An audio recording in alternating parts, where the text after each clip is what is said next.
Hello, ladies and gentlemen, and welcome to the Strong and the Geek podcast. Woohoo! I'm your host, Ben Ramirez, and with me today is my special guest, not Mr. Peanut. Hello, hello, hello. I'm happy to be here with us all. Now, let me ask you, not Mr. Peanut. No, that's not who I am. Is anyone allergic to not peanuts? Oh, yeah. You'd be surprised how many times I'm getting intimate, and it intimately gets very upsetting. Oh, yeah? Oh, yeah. You leave a rash? Let's just say, my peanut isn't the only thing that gets really big and hard to manage. All right. Well, that you heard it here, folks. Make sure that when you're making a PB&J, it's not an NPB&J. Oh dear. In any case, we have a great episode for you today. Got a lot of stuff to take off, so let's get right into it. Non-Mr. Peanut Butter, what did you get into this week? Well, speaking about Mr. Peanut Butter, I actually I'm really looking forward to this week. The third season of BoJack Horseman is going to be released on Netflix. So for any of you who have never watched BoJack Horseman, it's an animated series starring Will Arnett, and Aaron Paul. Aaron Paul, Paul Rudd. And it's about a horse who used to be in a family sitcom in like the 80s and early 90s, and now it takes place, he's a washed-up actor now. In season 1, he's trying to get like back on his feet, so he's kind of working on writing his autobiography, and it ends up getting a ghostwriter.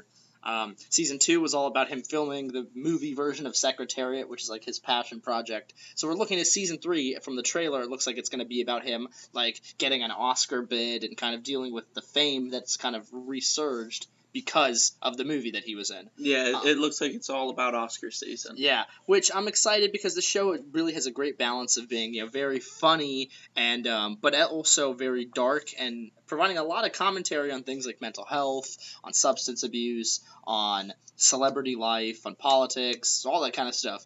So I'm really looking forward to it. And this past week, to get prepared for that, I rewatched season 1 and season 2, and I even rewatched the Christmas special. Oh, yeah. There's a lot of times when you watch that show that you just want to cry because you connect so much with the character, and he's not a good guy. Oh, no. He is a complete self-destructive, selfish person. Absolutely. But you know that, like, deep down, he just wants somebody to like him. And he really wants to convince himself that he's someone worth liking. Right. That really is like the ongoing conflict for BoJack and his character arc is convincing himself that deep down he's not a shitty person, even though he kind of knows he's a shitty person. Yeah. But, you have such a great cast, not just starring Will Arnett, who now every time I hear his voice, no matter what role it's in, I'm just like, nah, he's BoJack. Yeah. Even though he's had so many great roles. But you also have a lot of great supporting cast members. You have Aaron Paul, like we mentioned. Paul F. Tompkins as Mr. Peanut Butter. Oh, Mr. Peanut Butter is probably one of my favorite characters, too. You have characters such as... You have Diane, you have Princess Carolyn. Yeah, and it's just a great cast. For instance, Patton Oswalt comes on a lot to play a lot of the small characters, he's the Penguin. He's the Penguin. He's the seal that tries to sue him. That's right. Yeah. He every Neil time McBeal, the Navy SEAL. Yeah, Neil McBeal, the Navy SEAL.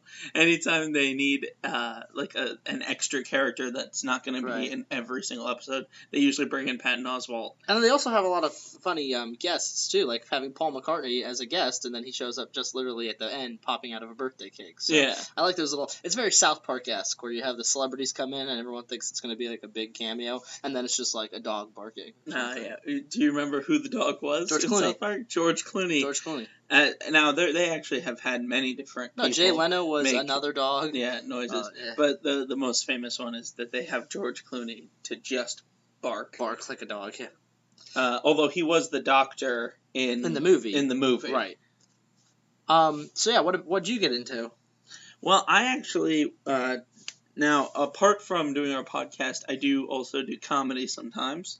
And yesterday I did a comedy show down in Delaware. Right, with his shout out to his comedy duo, Lady Beard. Yeah, shout out to my comedy duo, Lady Beard. Also, shout out to the group that I was performing with, Oxymorons.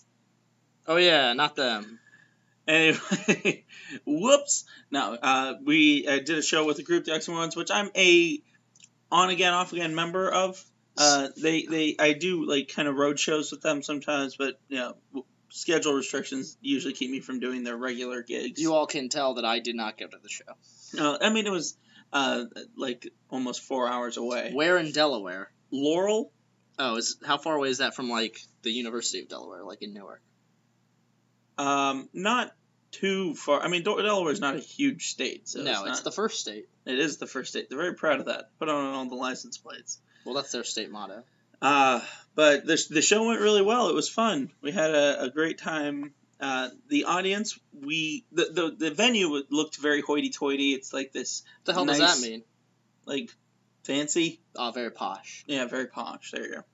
It was this very hoity-toity. Posh. That's the American version of posh. I've never heard that used in a sentence ever until just right now. Well, our viewers have. Posh restaurant, kind of on the water, like it was situated where there was like a little like creek running right next to it. It was funny because we looked over the like the railing on the bridge down at the water, and you could tell that people often throw bread to the fish down there because I'm looking down and they gathered a little school looking up at me. And I walked a few feet over and looked down again, and they all swam over and looked up at me. They were just watching me, waiting for me to throw bread to them. The fish? Yeah. They've been well trained. They were, and then I made a gesture like I was throwing bread in a direction, and they all kind of swam in that direction, and then they kind of looked up, and then they swam back to where I was standing. I've never played fake fetch with fish before. I've played fake fetch with dogs. I played fake fetch with humans. Where you throw something and they think you threw it? You mean like with children? Or whoever. Fair enough. But yeah, I pretended to throw something in the fish one to try to get it. Sorry, with whomever. Yes. Grammar! Oh, that sounds pretty fun. Now, did the audience have a good time at the show? Yeah, the audience had a great time. Funny thing is, the actual community there, despite the restaurant being very nice. They were protesting and looking, the show. No. Despite it seeming like a country club crowd, like we were across the street from like a golf course, the actual community there has a lot of farming roots. Okay. So there was a very blue collar crowd. Rural. The one table, the woman kept saying stuff about chickens. So the one question we said was, what's something like a mundane task that you might have to do on a regular basis? Coop. She said, get the dead chickens. And we were like, what is your life? Yeah. That's when we say mundane task. That was the first one she went to. Not like sweep. Right. It was get the dead chickens. Did you get to give Strong and Geek a plug? No. Aw, you should have. No, it was a paid gig. I wasn't gonna. I'm not saying give a plug to like the audience, but to your co-actors. Oh yeah, no, they know about it. Yeah, right. Of course. We had a long drive over. I was talking to them about the show and whatnot. Right. No, I don't give a shit about the audience. You heard that. Fuck you, audience. No, I'm kidding. Now, it's funny because I did another show at, now this was Abbott's Grill in Laurel, Delaware. We did another show last month at Abbott's Grill in Milford, Delaware. The same restaurant? Or just like a chain? Yeah, there's 2 locations. Okay. And we've done both now. At the location in Milford last month, it was a larger crowd, and at the end of the show, there was a woman who came out, maybe in her 50s, with her husband. We were standing outside, and she came out and joined us and was saying about how the show went really well, and she really enjoyed us. And then she singled me out, and she didn't know the other cast members' names. But she remembered my name, which was flattering, and she kept going on and on about how, you were really funny when on, and I was kind of trying to tell her, like, hey, yeah, we all did a really good job, like, don't make this awkward, lady. And then she started, like, winking at me and asking if, like, we were gonna stay the weekend, she has extra rooms in her house, so we could stay there. It was a sex thing. It was a sex thing. It was a sex and thing. her husband was with her, and he was like, yeah, it would be great if you guys could come over, have a couple drinks, we'd party. And I was like, oh, these people are like swingers. You know what? What'd you say? Well, no. No. I was wondering if you asked them, like, do you guys? No, are you guys trying to rape us? No, it didn't come out explicitly. But when we were walking out, I looked at one of my fellow castmates. I was like, hey, Is it just me, and before I could even get it out, she says, "Oh no, that lady totally wanted to fuck you." Yeah, that was a sex thing. That's funny because that reminds me of when I was at a Seven Springs, the ski resort or whatever. When I was there last summer for a company little trip, I had at night after there was like a concert and there was like some cocktail hour and stuff, and I was talking to these people who also work for the same company, and my friend and I were talking to them, and out of nowhere it kind of just came out that like she kind of just said like, yeah, my husband and I are swingers, we're looking for another couple or a couple of other couples to have an orgy in our room, up like in room 60 whatever, you guys should stop by. So I must say I was invited to an orgy once. I did not attend. I didn't know how the nicest way to decline being invited to an orgy was, so I was just like, "Oh, we'll see. You know, maybe we'll stop by. It's really late, you know."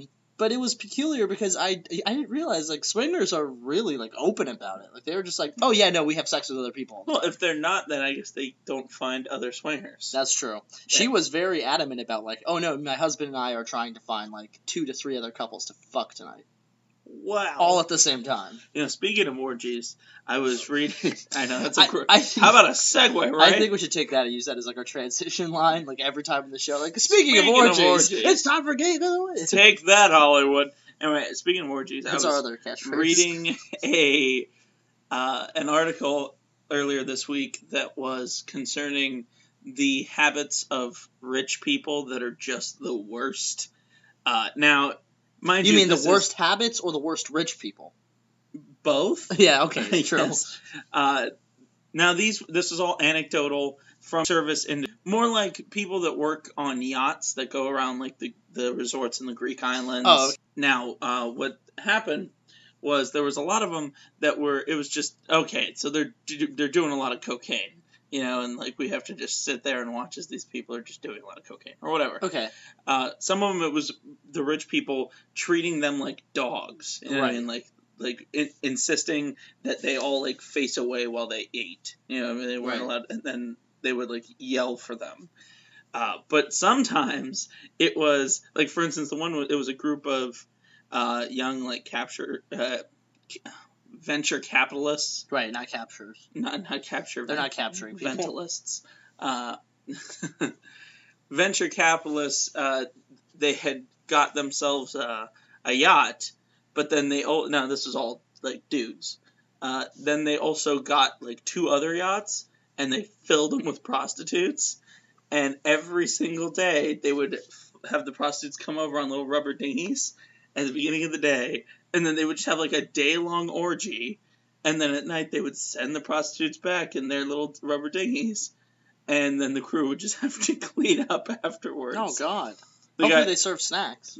I would assume they need to stay hydrated, and it's salt intake. They probably have a lot of like carbohydrates before. Gatorade. Yeah. But the guy was just saying like it was awful because we can't leave. We have to stay there to make sure that things are like safe. Right. You know, so we just have to stand as there's all these people having sex in front of us.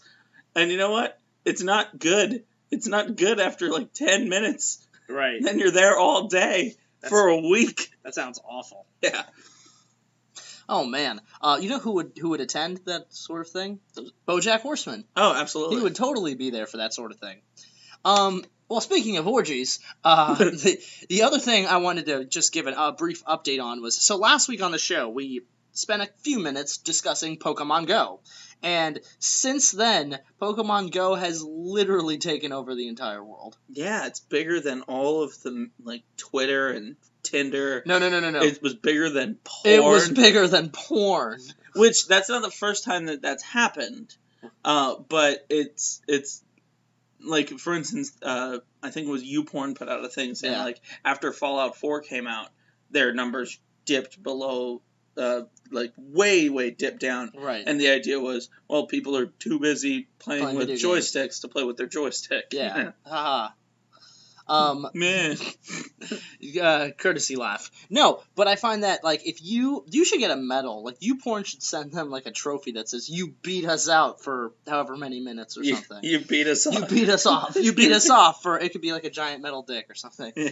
The giant golden dildo. Anyway, the only other thing before we move on that I wanted to mention, the Batman: The Killing Joke comes out a week from tomorrow, a week from Tuesday, but a week from tomorrow they're having a special one-night showing at cinemas, and I am going to purchase my tickets this week. I'm very much looking forward to it. And also, the cool part is that if you go and you see it in the movie theater, it has like a commentary or like a discussion before something with Mark Hamill and like Kevin Conroy, and I guess, and they talk about like what it's like to play those iconic characters and that sort of stuff. So I'm excited I'm sure that'll probably be available in the bonus features of the DVD, or the Blu-ray, I guess. But I'm looking forward to seeing it on the big screen. Yeah. Yeah. Speaking of Batman voiceover and characters, speaking of orgies, that you were mentioning Kevin Conroy, it actually made me think of Clancy Brown, who obviously did Lex Luthor. Yeah. And I realized, have we ever seen him be a good guy in anything? In The Flash, he was a bad guy. In, obviously, Superman, he was Lex Luthor. In The Highlander, he was a bad guy. He was like a really bad guy. In every single movie, he's a bad guy. Wait a minute, right? wasn't he like an anti-hero in Starship Troopers?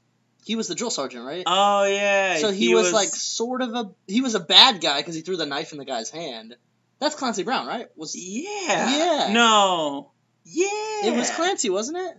He he was the one that got busted down to private. Right. They were like, you better watch out, we're going to check your ass back down to private. Right. And then it's like, actually, that's private, sir. He's right, like, all right, we'll get into it. That's right, good. Yeah. Deep cuts. Starship Troopers. Yeah, he was a dick, but he was a good guy, ultimately. Yeah. Well, the thing is, I was recalling back to rewatching a bit of Season 2 of Daredevil, and they bring up... they're having the trial for Frank Castle, and they bring his former commanding officer on the stand, and the moment the screen opens up and it's Clancy Brown sitting in the chair, I was like, alright, so he's the bad guy. Right. Yeah, he's a villain. He's somehow the bad guy this season. I think it's because of his voice. Yeah, or his face. He's got an evil eye. Yeah, he always has. He has, like they talk about resting bitch face. He has resting villain face. Yeah, he looks, well, he's got these large maniacal eyes, and this kind of like droopy dog face. Yeah, he does look like a villainous droopy dog. Yeah.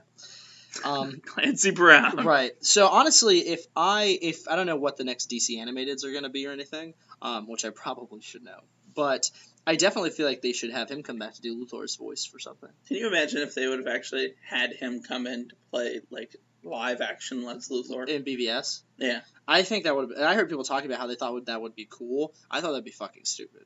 Well, he doesn't look like how you would imagine Lex Luthor to look. No, he looks like how I'd imagine Lex Luthor's, like, bodyguard to look. Yeah. Or Lex Luthor's... Then again, when I think Lex Luthor, I definitely don't think Jesse Eisenberg. Well, now I do. Well, but, but... Yeah, in hindsight. No, I would have thought, like, before... But I don't ever... when I think Luthor, I would have never thought Gene Hackman or Kevin Spacey. Yeah. Yeah. If I were to pick, like, a Luthor that I, like, think, like, would look really... like very much like Lex, Stone Cold Steve Austin. no, I'm kidding. I would have to think about that one. He's out there. I'm gonna get that motherfucking Superman. But first, start with 2 beers. Woo! Whatever happened to Stone Cold? I don't know. He got old. Yeah. This episode's been very tangential. Yeah. It's a stream of consciousness. All right. Speaking of orgies, I think it's about time we discuss our Geek of the Week. Geek of the Week. Chicka-chicka, dun, dun. There's actually, in honor of this particular Geek of the Week, it'd be more like, Geek of the Week. Yeah, so our Geek of the Week, he rose to fame first. He's actually, he was a guy who was not very famous, but he's hit the internet by storm because a video of him from, America's Got Talent? America's Got Talent, well, obviously he was on the show, but then the clip of him went viral. Tell him who we're talking about, Benny boy. Okay, we are talking about a gentleman named John Hetlinger. He's an 82-year-old retired aerospace engineer. Now, last month, he stunned the audience with his ear-splitting rendition of Bodies by Drowning Pool. Let the bodies hit the floor. And that's all we're allowed to do for copyright reasons. Yeah. But he went up and he just started screaming this song out. Now the funny thing about it is that like at the time he's wearing like a short sleeve button up shirt tucked into slacks. He looked like a certified grandpa. He was definitely wearing sneakers. He just looked like a grandpa shaved bald. Khakis and sneakers. He looked like Lex Luthor when Lex Luthor gets old. He starts belching this out, and it was belting it. I'm not belching it out. No, actually, that song is definitely belching. Anyway, he starts screaming this, and the crowd loved it because who gets to see a little old man? Well, in any case, apparently, just the grandpa from the old man from Up into Metal. Right. Just this week, the guitarist C.J. Pierce reached out to Hetlinger. The guitarist of Drowning Pool. They reached out to him and they were like, "Hey man, this was awesome. Can you come perform with us on stage?" And of course he said yes, absolutely. Yeah, absolutely. He was quoted by saying, "It's awesome to just see an 82-year-old man get out there and just belt out some metal. Whether it was our song or any song, it was just killer to see him do that." Yeah, so they were like, they could have invited him up to sing whatever. Like, now he did come out wearing like a Drowning Pool T-shirt. He looked less like a grandpa, right? And or he looked more like a grandpa who took their kids and like tried to be like a cool grandpa, so he bought a T-shirt at the concert. I think he looked more like that grandpa. Yeah. So, like, for instance, there's a video tweeted here that says, "That guy from America's Got Talent with hashtag Drowning Pool. Awesome! Yeah, woo! Hashtag Chicago Open Air." Speaking about that, just really quick, one more tangent. I'm always confused on Twitter if I should tweet at people or hashtag people. So I come from the school of, if I'm talking about, let's say, like, for instance, earlier today I tweeted about Netflix. I tweet at Netflix, not hashtag Netflix.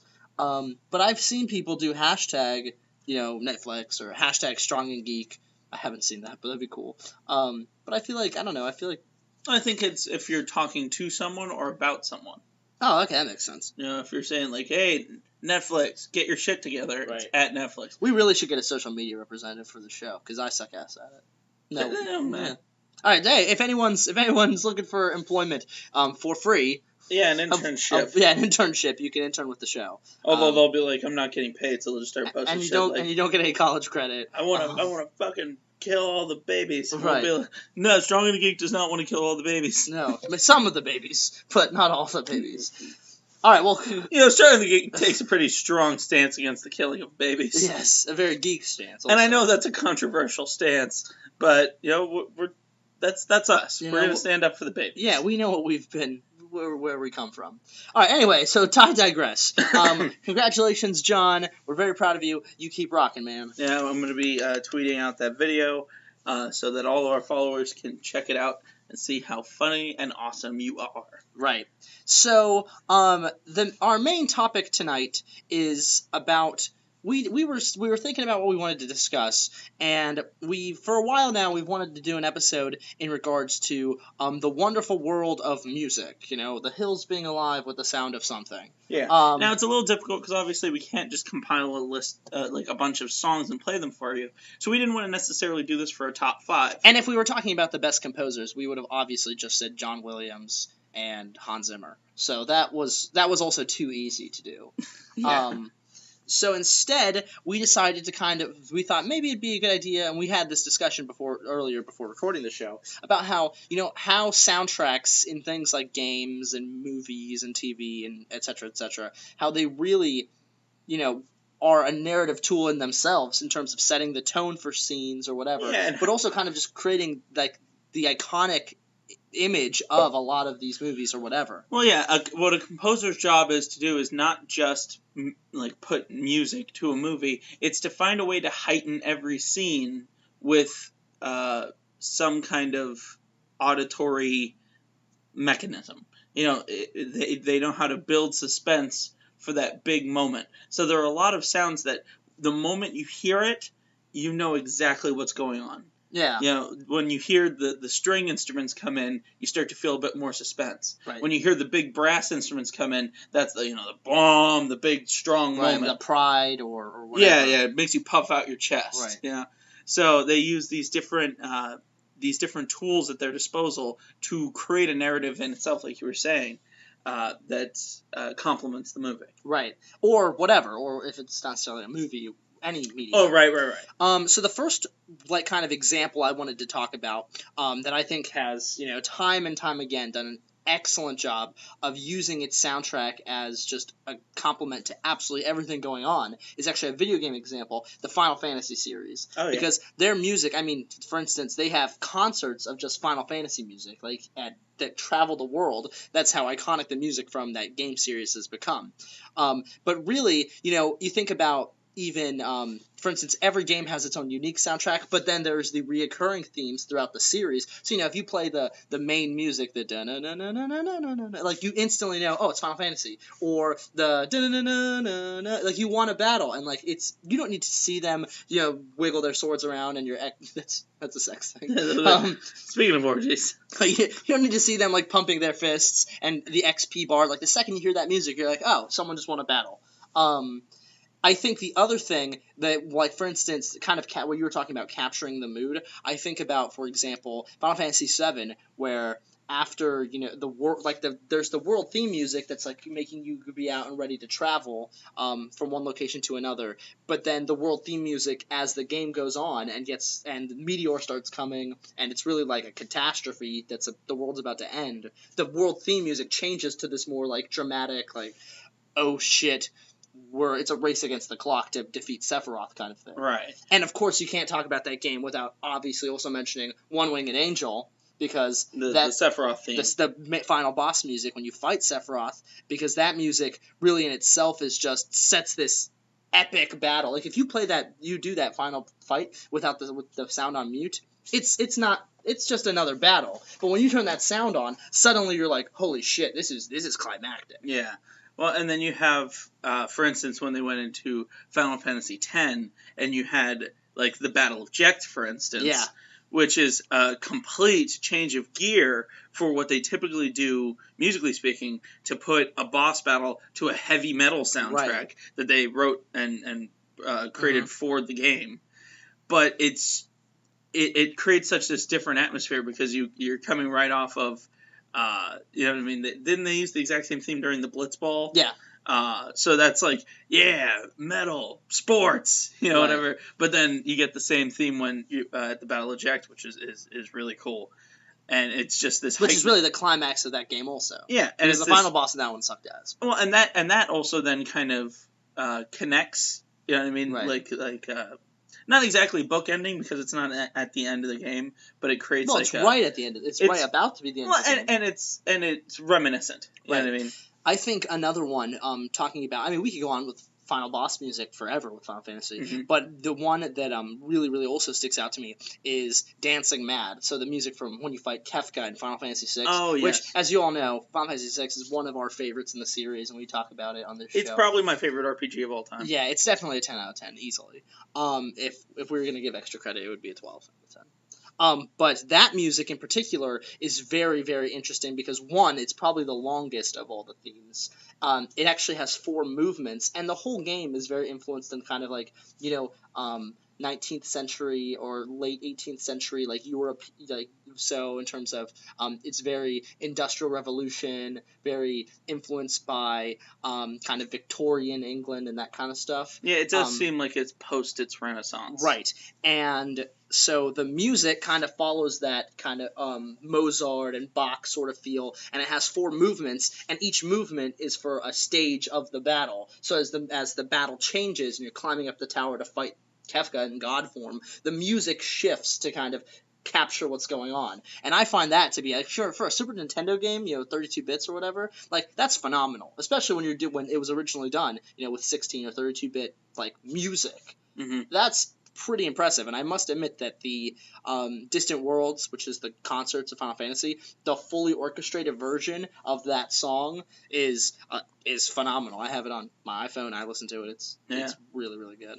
Well, it's funny we talk about that because one thing that I kind of miss, because we'll never really get it again unless a game is specifically being made as like a retro throwback game, is that era of the 8-bit musical soundtrack. Right. You know, like the little monotone ringtones you used to get Yeah. on your cell phone. Well, you get that in like Undertale, like games like But that. but again, that's a throwback Yeah, kind of like a retro game. nostalgia sort of factor. For instance, when we talk about music, and we often connect it in our mind with a particular character, Right. whether it's in movies or it's in video games. So when everyone hears the opening theme to The Legend of Zelda, Oh yeah. you know what I mean? That's one of the most iconic songs of all time. Right. And it's been done a million ways. But when you think of it, you usually think of the original, just the little beeps and boops, the do do do do do do do do. Yeah. And that right there is one of the things that, like, for instance, my kids won't grow up with that. Right. They won't have that. We have this memory of just beeps and boops Right. being the most iconic music of all time. And the thing is that there are plenty of characters in that era that have their theme. You know, like Metroid, Samus has a theme, but I couldn't off the top of my head think of it. Yeah. Or even, now Mario, obviously, that's huge, and Link, Zelda, yeah. And with Mario, it's the original theme, and then the second level theme. Right. You know, the sewer level. Yeah. Everyone remembers those two. Yeah. For Donkey Kong, when you're talking about Donkey Kong, like the actual theme music, I don't really remember super well, but holy shit, the underwater music in Donkey Kong. Oh, yeah. Aquatic ambiance, that song is just like a sweet song, period. Yeah. Like, even today. I know you listen to that song. Oh, absolutely. I have that one on my iTunes. The song's sweet as hell. But shifting gears from... So, I guess before I do say that, my final thought on going back to Final Fantasy was that really that's kind of is a great example of how, like, Nobuo, who does the music for the Final Fantasy games, did until number 10. Really, you could listen to the soundtrack of that game, of any one of those Final Fantasy games, and really, just from the music, kind of have a good idea of what's going on. Mm-hmm. And I think that's the excellence of a composer creating a narrative soundtrack. Absolutely. That's very good. Now, another thing that a lot of filmmakers specifically like to do is to utilize songs that are not composed for the movie, but that fit the narrative of the film. Now, you see it a lot with different movies that take place in times in history. Right, absolutely. For instance, Watchmen. Oh, yeah. Zack Snyder used a lot of interesting songs in that movie to connect you, like when they did The Sound of Silence at the funeral scene. Well, then also, and Zach did a good job of with working with the sound crew on that one, with also some like kind of irony, like using the music that is completely inconsistent with what's going on, but it actually within the actual scene.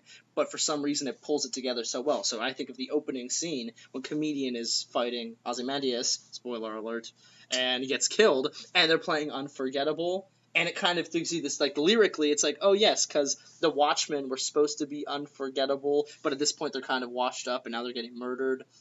So lyrically, I can see the irony there. But holy shit, that's a sweet scene, that whole entire fight. Oh, yeah, absolutely. Or, like, another great example is, for instance, the usage of Chuck Berry's song in Pulp Fiction. Okay. You know, for the dancing scene, You Never Can Tell. Mm-hmm.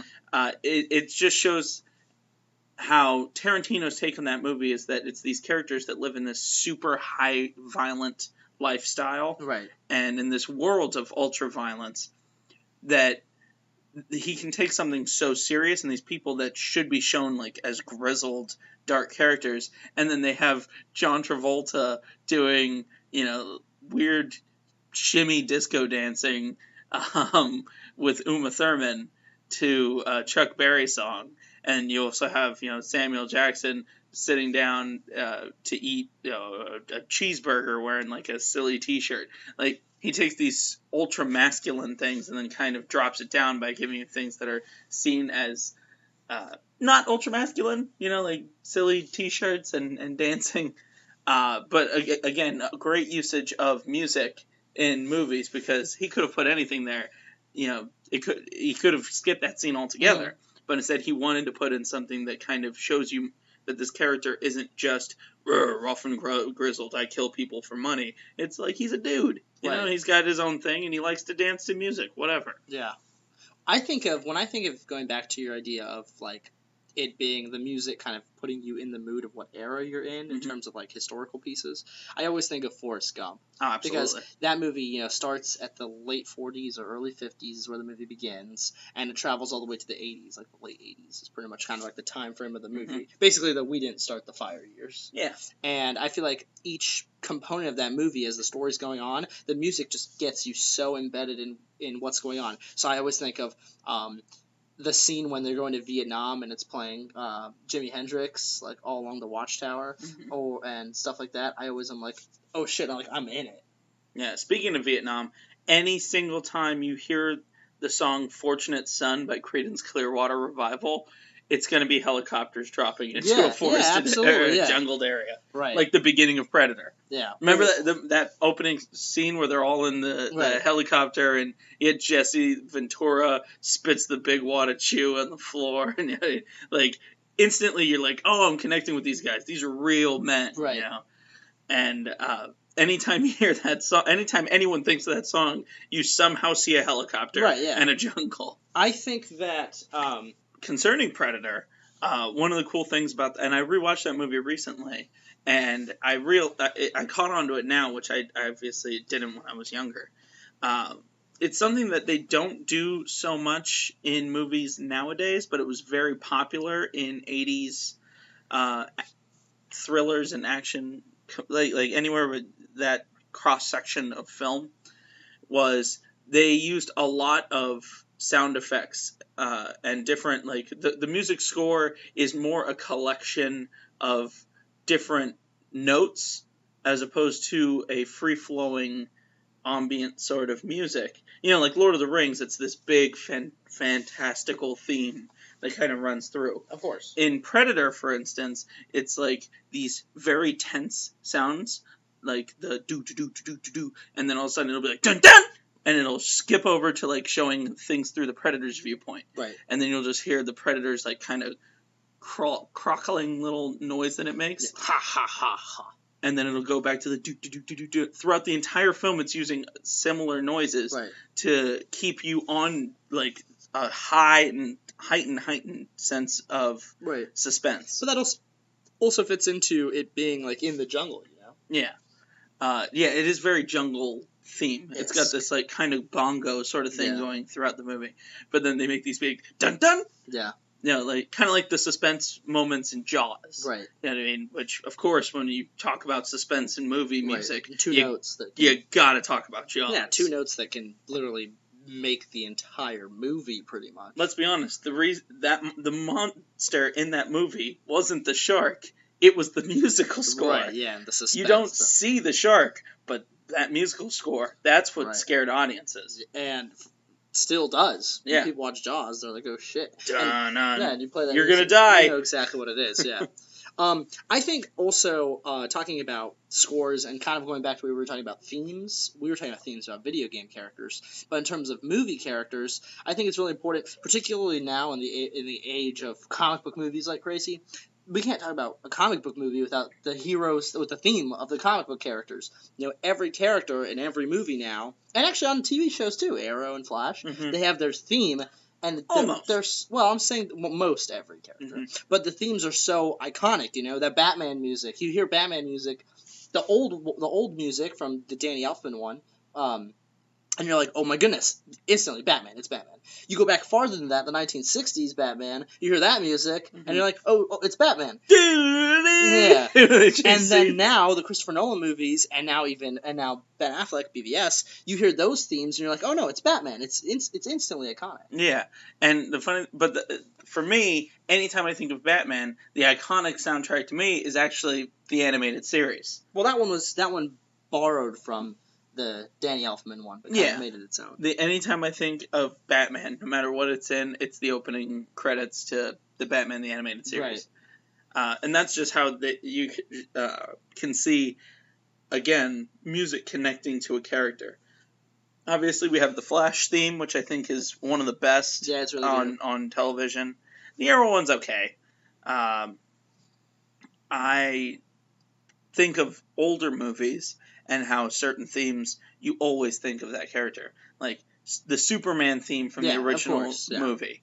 Indiana Jones. Oh my the goodness, A-Team. yeah. You know, like you have these different sounds that when you hear it, it's like, yeah, I remember where I am. Oh, And then now when they do a remake of those movies, Right. or like, or just a continuation, Mhm. and you sit down in the movie theater, the moment those notes hit your ears, chills down your arm. Right, and and I think that one of the best contemporary examples of that is fucking Star Wars, man. Yeah, The Force Awakens. The second the music starts and the big Star Wars flashes in your face, you're like, oh my goodness, nostalgia ultra. It's Star Wars. Yeah, that's another one where they chose such a fantastic opening score. Right. Just that to hit with such a big note, Right. you know, all the instruments playing at once. The moment you hear "Done," you're like, I'm there, I'm in it. Right. Star Wars me.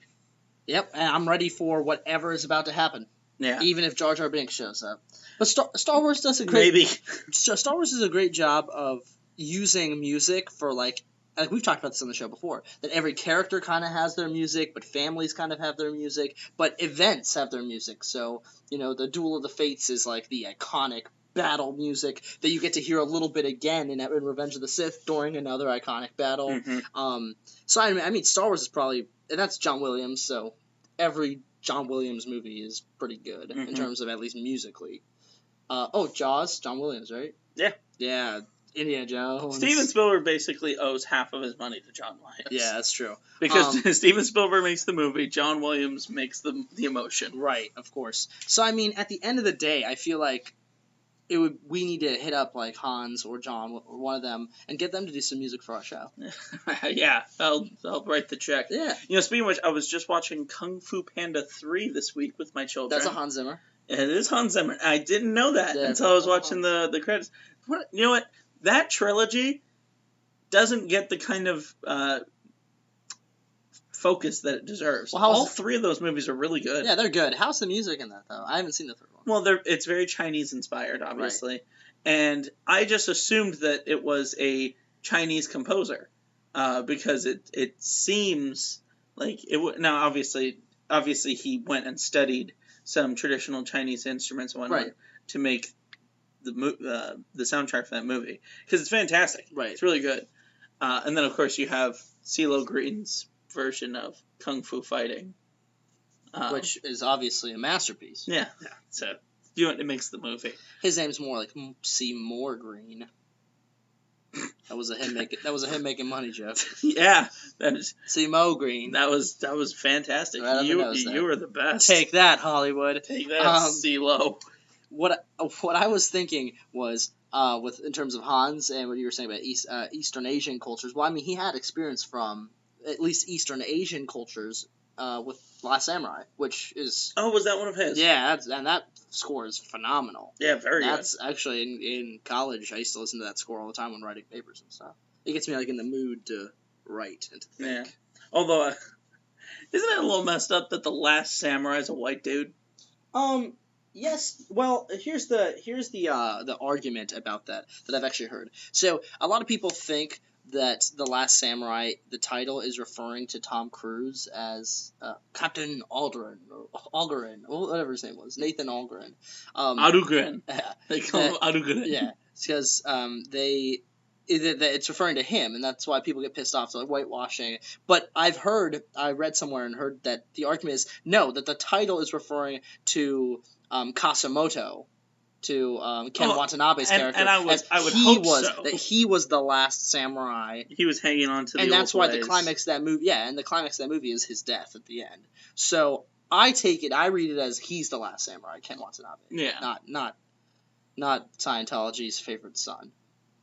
I was just remembering a comedy bit that I heard once where it was a black comedian who was talking about how he found that movie to be super racist because it's The Last Samurai starring Tom Cruise. That'd be like if you made a movie called The Last Brother on Earth and it was starring Bruce Willis. But I mean, it's a little on the nose, but but the thing is that movie in particular, it's not like they were picking Tom Cruise to play a Japanese person. Like, right. No, he's a total American. Yeah, no, I got it. That's like no one gets mad at Dances with Wolves for starring a white guy, even though it's a movie about Native American culture. Yeah. Now, Avatar, that one, he white guy turned blue. That was fucked up, man. He did Blueface. He was in Blueface. He was doing Blueface half that movie. I was about to say Blue Lives Matter, but that's that cop hashtag, isn't it? Cop there right now? Yeah, they use that for like the police. What were they? Navi? The Na'vi. The Na'vi on planet listen on planet Pandora. Yeah. Which I assume they don't call their own planet Pandora. Yeah, with unobtainium. That's the only part of that movie that still pisses me off. Was that it was called unobtainium. Yeah, that's really dumb. Like they might have well just called it like the MacGuffin. Yeah. Like we got a bunch of MacGuffium. Right. This is a very rare metal that we cannot obtain. What's it called? Unobtainium. Like, if that was someone told me that, I'd be like, get the fuck out of here. Like, you're joking. Yeah, right. You know, I was just thinking, we can't talk about iconic movie soundtracks without talking about the Jurassic Park theme. Oh my goodness, absolutely. When those gates open up, man. Now, that one was John Williams blowing it out of the water, making a soundtrack that, to this day, the only thing that like really stuck out to me that I really loved about Jurassic World was hearing the original soundtrack. See, I like Jurassic World. But I wasn't a fan, but when I heard the original soundtrack and saw the dinosaurs running around, I was like, now that's great cinematography, even though it's all fake. That's a great one. Although, again, talking about like going back, because we've been kind of, you were right, this is a very tangential episode. Right. One that I was going to mention before and it totally slipped my mind concerning using music to put you in the era is Back to the Future. Oh, absolutely. Back to the Future, we had, Huey Lewis in the News, getting you into... Opening the 80s. Yeah, opening up the 80s. And then you have Mr. Sandman opening up the 50s. Yeah. When, and then, of course, going back to Chuck Berry, who, Quentin Tarantino used, we got the great Johnny B. Good moment in at the end of the movie. And then you have the iconic Back to the Future theme that gets you into every single movie right after he says, Back to the Future! Yeah, the thing that connects all the movies together. That's a great soundtrack. Yeah, it is. Now, there are a few times where I thinking about the opposite end of the spectrum, that there are a few movies or films, or TV shows or whatever, where if the score would have been better, I feel like it would have given more to the movie. So, for example, I'm thinking of like the new Godzilla movie. The score in it was, for me, mediocre. It wasn't memorable. Particularly because the Godzilla theme from the old Godzilla movies is so iconic, and it's a masterpiece. And I was kind of going into the new Godzilla movie, which is Gareth Edwards. By the way, we'll have to talk about the Rogue One kind of stuff that was discussed, that we forgot to mention earlier, but we'll mention that in a second. But that movie, the music didn't really do a whole lot for it. But I feel like if they would have had a score that was more suspense building while you're waiting to see the monster, and then when Godzilla's fighting and all that kind of stuff, like this powerful music. Yeah, if they would have gotten John Williams or Hans to do the music for that one, Hans, I think, would be a better choice. Yeah. If it would have been, I think, a better movie, because the storyline's cool, the acting was good, I really enjoyed the film, but I feel like the music was underwhelming for Godzilla, which is a series that normally the music is a huge part of. Well, and that's the thing. I think that if they would have told that movie more to the suspense, more to a monster movie, obviously, they did it almost more like a large monster action movie. Like they're gonna fight each other. I would say the second half. The first half of it had a lot of like thriller. Yeah, well, that's what I'm saying. Like if they would have told the music more to the thriller end of things, I think a lot of people would have come out of that movie like, "Whew, that was great." But the only thing that pissed me off about that one, though, besides the music, was what a waste of Bryan Cranston. Oh yeah, he should have been the star of that movie, the whole film. Yeah, having him get killed off was a foolish decision. Yeah, he's doing the media circuit right now for his movie The Infiltrator. Yeah, where he plays it's a biopic on a guy who infiltrated. I want to say it was the Guatemalan drug cartel, or one of the South American or Central American drug cartels. And the funny thing is, the guy's still alive today, but he's retired and he refuses to let pictures or video of him ever surface Right. because there are guys like he put like 82 different guys behind bars. Right. And he doesn't want him or his family targeted. But it's funny because Bryan Cranston's like on talking with Stephen Colbert, and he's like, "Yeah, Bob Mazur is he's here right now." And Stephen Colbert's like, "What? He's in the audience?" He goes, "Yeah, don't try to look for him. He doesn't want you to take a picture of him, but he's still out there. He's here right now." But then he went on The Late Show with Seth Meyers and did the same thing, So maybe, and I was like, is Bryan Cranston Bob Mazur? maybe, yeah. Can you imagine? Or is he just following him around the media circuit Right. because he likes, I don't know, he likes hearing about the movie of himself? I don't know. Maybe he's safer. Maybe he's safer that way, but Or maybe he says that he is everywhere so that people can't target throw him him. off the trail. Yeah. Bryan Cranston also news is the guy Zordon in Power Rangers. Oh, that's If right. you didn't know that. That's right. That's obviously not a waste of Bryan Cranston. And you know what, though? Speaking about Power Rangers is a good example of a TV show where the music got you right into it. A lot of those 90s kids shows. Speed metal kind of. Well, X-Men, Yeah. Power Rangers, obviously the Batman cartoon. Even Pokemon had its big music. Well, yeah, I mean, and the Poke Rap again. Any TV show that's gonna have a theme that it's gonna be memorable, because it's something that you watch every week.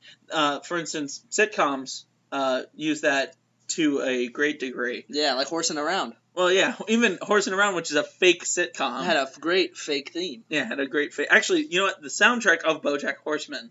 It's fantastic. Yeah, like the ending credit songs.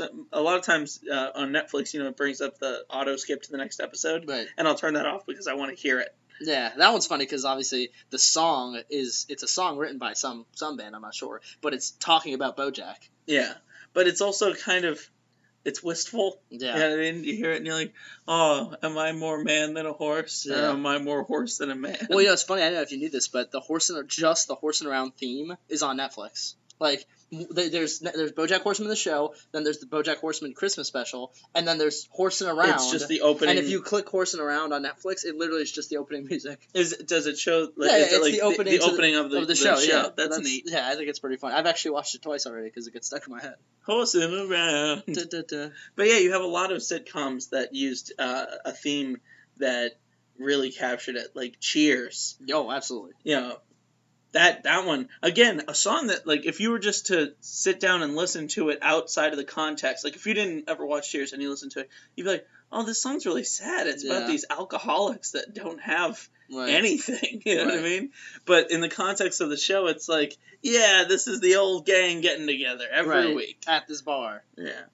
The Friends theme song. Oh, well, yeah, absolutely. Just palling around. It's just very upbeat and happy. And you know what the thing is that the music also says a lot about the era of what it's from. Like, you hear Cheers, you instantly think 80s. You hear the Friends theme song, you think late 90s. Like, it takes you into that time. Now, if you hear, I don't know, the theme song of any show right now, let's use The Flash, for example. You hear that Flash theme, you think, yes, like super. We're in the era like of comic book movies. Characters on TV Yeah. and movies and stuff. Yeah, But if you go back to, for instance, like the Jeffersons, right, you know what I mean, or Sanford and Son, right, those, like, every era has its own usage of different instruments Mhm. and different music, and it brings you right in. right. Du-du-du-du. Yeah. My favorite, if I had to pick of all time, my favorite music would be from Fat Albert. What? No, I'm joking. No, I would have to say my favorite is anything that Hans does. Probably, actually, my favorite soundtrack is probably Man of Steel. Actually, Yeah. I love Hans Zimmer's take on things. It's always very high, intense emotion. right? Although I do got to give it to John Williams for those big, chest swelling moments. Right. You know what I mean? Where it brings in the brass and the strings. Well, yeah, and- Indiana Jones is the perfect example of Yeah. that one for sure. But what would you say is your favorite if you had to pick Favorite soundtrack? Like, overall soundtrack? yeah, because my favorite individual song score. Well, I guess for just one track is actually from Batman Begins. But my favorite all full soundtrack is Man of Steel. My favorite overall soundtrack, Star Wars Episode 1. Okay, really? Yeah, Phantom Menace. because you got the original theme, but then you have a lot of new sounds. Like to me, the redeeming factor of that movie is that it had such a great soundtrack. Yeah, all the fight during the the music during the fight, the music during all of the flight scenes, the battles, the music during the pod racing scene. Yeah, it was all really good. Yeah, that one's really good. Now, one soundtrack that I like to listen to a lot, that not movie wise, is actually the soundtrack to The Witcher 3, which came. You love that game. Yeah, well, it came. The actual soundtrack came with the game. That's cool. As like a 2-disc deal, and I still listen to it sometimes when I'm driving. Right. It's because the whole soundtrack flows one song into the next, so you don't even really catch where one ends and the next one begins. Right. It's just like a very long, kind of mystical sort of feel to it. It's really good. Which a lot of the fantasy music from anything, though, you mentioned Lord of the Rings before, The Witcher right there. I think it's interesting because unlike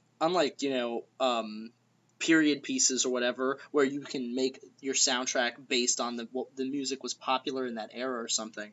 When it comes to fantasy stories, we have to like kind of guess and kind of go with what music might have been like in like medieval times or something, or just really what we think. I guess what we hear that makes us think fairies and dragons. Yeah, and that kind of stuff. Yeah. Which I find I'm not a composer, but I feel like for them that must be an interesting task, sitting there and thinking like, oh, when I play this set of notes, it sounds like a wizard casting a spell. Yeah.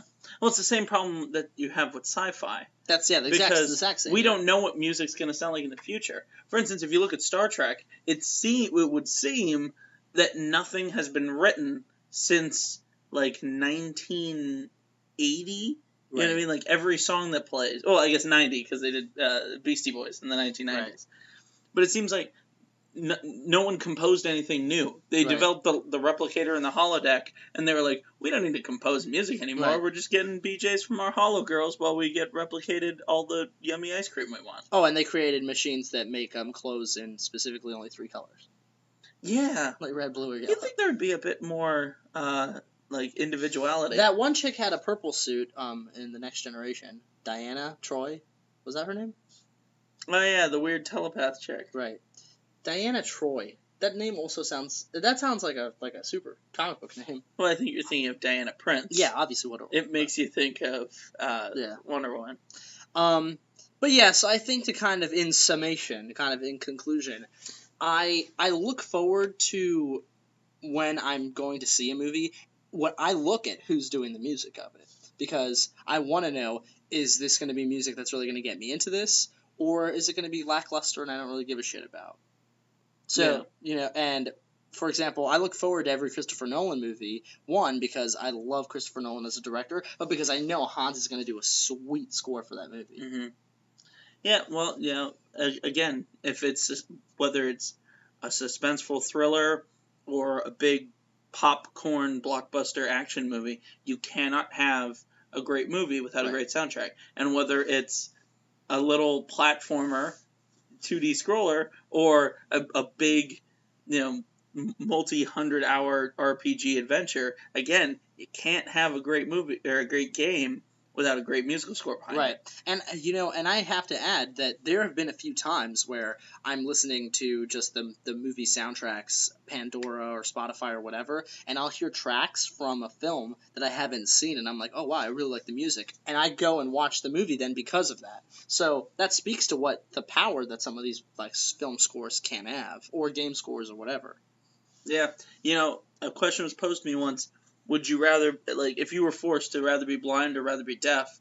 And, I still say I'd rather be able to see than hear, but then we have conversations like this, and it's like, but what's life like without music? Yeah. I mean, you can feel a beat, but obviously the subtlety of it would be lost. I would take option neither. Well, yeah, obviously. I would take the neither option. And you're like, I'll keep my ears and eyes just the way they are, thank you very much. Yeah, you can leave if you're going to hurt me.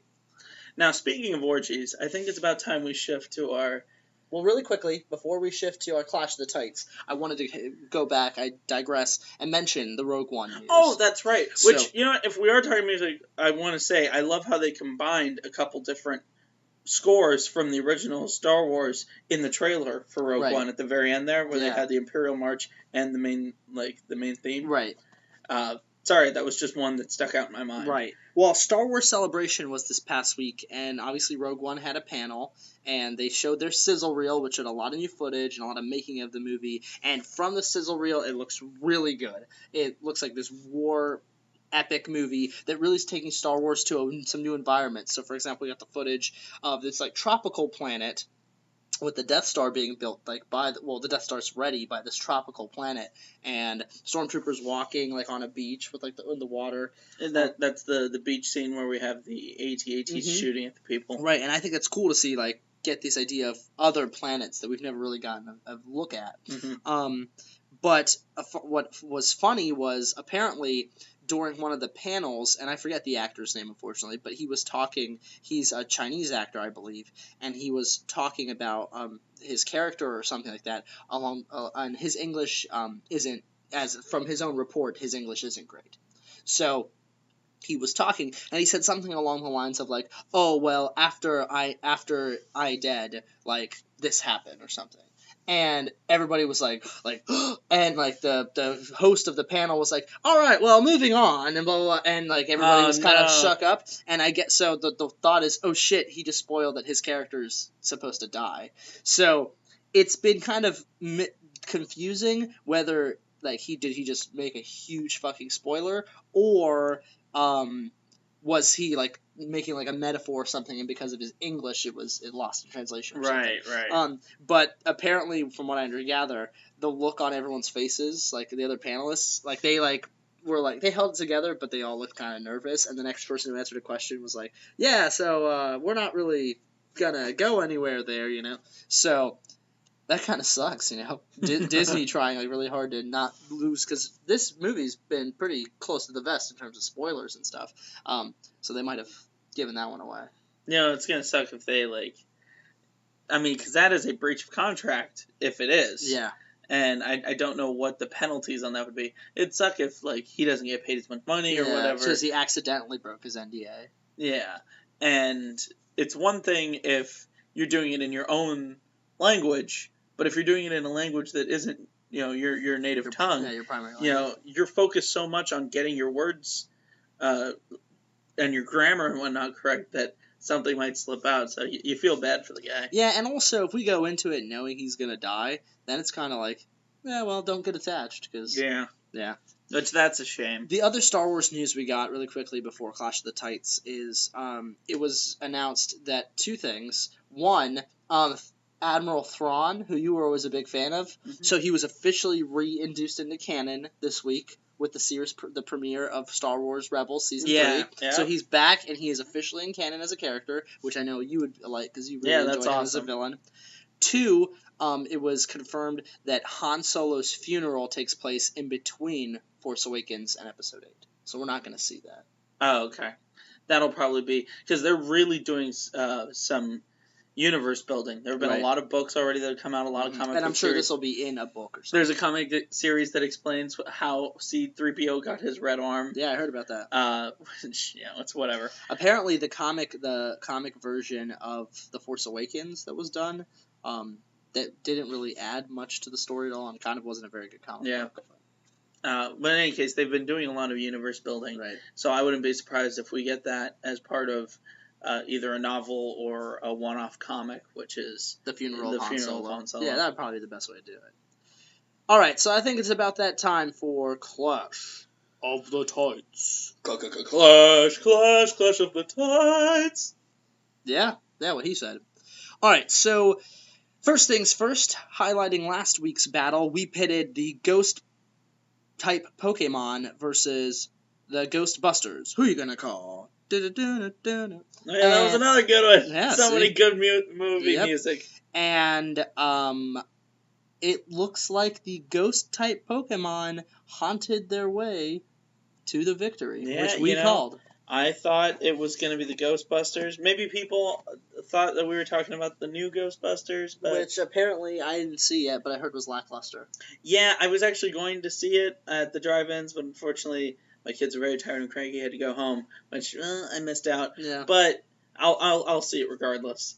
In any case, yeah, I've heard that like it's not the worst movie of all time, but it's Yeah. maybe it's better than the second one. Yeah. Well, anyway, so congratulations, Ghost-type Pokemon. I'm going to go catch you while walking through town. So this week on Clash of the Tights, we're going to pit two comic book heroines against each other from our favorite companies, obviously, DC and Marvel Comics. So I will start. In the DC corner, we have Kara Zor-El from the planet Krypton, better known as Supergirl. Supergirl has all of the powers of Superman, pretty much. Flight, super speed, super hearing, super strength, invulnerability, laser vision, super breath, which is like ice breath, sort of.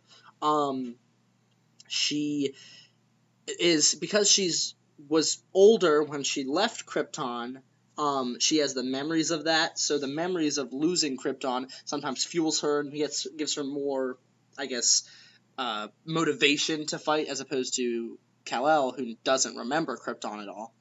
And it has been theorized that Supergirl, with enough exposure to sunlight and her time as she gets older, will actually be stronger than Superman eventually. Right. So she's a heavy hitter. Mm-hmm. And I know recently in the comics she actually was a Red Lantern for a brief period of time, which the idea of a Kryptonian also being a member of a Lantern Corps, which obviously in Injustice that happened where Superman was a member of the Yellow Lanterns. Right. But the Red Lanterns being based on rage and whatnot. Right. The Red Daughter of Krypton is a scary character. Someone you don't want to fuck with. Yeah, absolutely. Well, what about in the Marvel corner?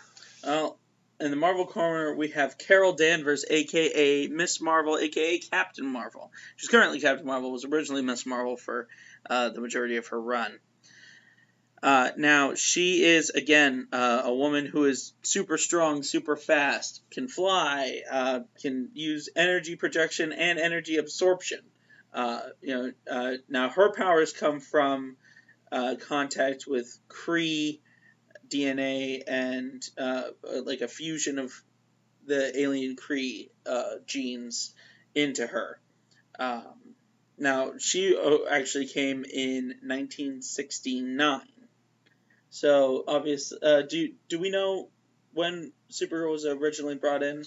I can't think off the top of my head, but it had to. Well, I would guess it'd be in the 60s. Yeah. So they've both been around for a very long time. Now, if we're going to get right into this, tell us what are. Well, obviously, we don't know the upper limits of Supergirl's powers, but is there anything that like is her normal go-to? Her super strength. Her strength. She's a brawler. Yeah, she doesn't use, and actually, giving the example you used of her as a Red Lantern, kind of her rage kind of fuels her to be a fist fighter more so. I mean, obviously she uses her supervision, but her super speed and her strength are her two big powers that she uses most, I would say. Okay. Well, Carol, obviously, she uses a lot of strength as well, but she does like to utilize her energy blast that she shoots out of her hands. So I see this fight going in. Obviously, I'm gonna put my DC bias aside. The reason why I'm gonna pick Supergirl isn't because I love DC Comics or anything. That obviously helps, but I'm gonna do it just because, I mean, Superman is arguably the most powerful fictional being there is. So the thought of Supergirl being a close second, possibly even potentially going to be stronger than Superman, I just think that she has the advantage in terms of her invulnerability and her strength. I think she's going to outpower Captain Marvel. One thing that we've noticed, especially when it comes to Kryptonians, is sometimes their power levels are just shown to be like mind-boggling, godlike. Absurd. Yeah. And I feel like a lot of times in the Marvel comics they try to like place it in a realm where it's kind of more believable isn't the word, but they don't go like crazy godlike. Right. So, for instance, I'm just reading over some notes here. She withstood a pressure, now this is Captain Marvel, of a 92-ton weight, and struck with a similar level of force, which again, that's world breaking. Yeah, of course. 92 tons, right? And 92 tons. But then, Superman, after his trip to the sun, with one arm, lifted 15 quintillion tons. Yeah, again, so it's silly by comparison. Now, one thing that I think is going to maybe help her out in this battle, if it comes down to a straight-up fist fight, I think you're right. I think Supergirl is going to be able to beat her, even though Carol Danvers is probably going to have a little bit more in the area. That's the second time you've made that. Yeah, well, that's error, and area. Yeah. In the area. Speaking of emojis. Of like combat training, because she was like in the military, right? And Supergirl, doesn't have as many life experiences. Well, the other thing, and going along with that, I think, is that she's also going to have a lot more reserve and self-control.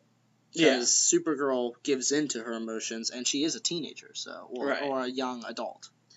But if it comes down to brute strength and speed, I think you're right. I think it's Supergirl. Now, if it becomes an energy battle where she's using her laser vision, Supergirl's using her laser vision, and Captain Marvel is using her energy blast, one of Captain Marvel's powers is that she can absorb energy. So, obviously, I think maybe Kara would change gears real quick. Right. If she sees that her heat vision is being absorbed and used back at her. Right. But it could be the difference between victory and loss. Right. If they're beating each other up really hard, and Supergirl thinks, "Oh, I'll get this with a quick victory." Right. Laser beamer, and then she absorbs the energy and blasts it back. Now, I guess my final trump card might be Supergirl could pull a trick out of, if she was able to have the control out of Superman's book, and actually use Carol's eye, her retina, as a lens to focus her heat vision and just give her a little lobotomize, and cut out her powers, and then she's like Superman did with Doomsday. Or Manchester Black. So. Oh, right. So I mean, if that happens, win Supergirl. Yeah. So this one, I think it really could go either way, but I think I'm with you. So long as she doesn't completely screw herself by relying on the heat vision, right? Which, as you said, she's more of a brawler. I think I'm going to go with you on this one. I think Supergirl is going to be the winner in this contest. However, if Carol can get her Captain Marvel can get her hands on some kryptonite, well, obviously, if she can get a little kryptonite, that's game over. Game over every time. Yeah. Because if just a regular man could beat Superman with kryptonite, well, regular man, Batman, Batman can beat him. But all right, so you heard it here. We're gonna pick win Supergirl, but we salute you, Captain Marvel. It's a good battle. Thank you for your service. All right, well, that's our show for the evening. Join us next week when we'll be talking about more stuff that is strong and more stuff that is geek. Yeah. Chicka. Bow, bow. Orgies. Welcome to the post-credit scene. Oh boy, I'm Matthew Mouse. And my name's Winnie the Bear. Winnie the Bear and Matthew Mouse are here to say, we love you all, Stroggy Geek. I'm gonna get my dick and some honey. Dick and honey? Dick and honey? God damn it.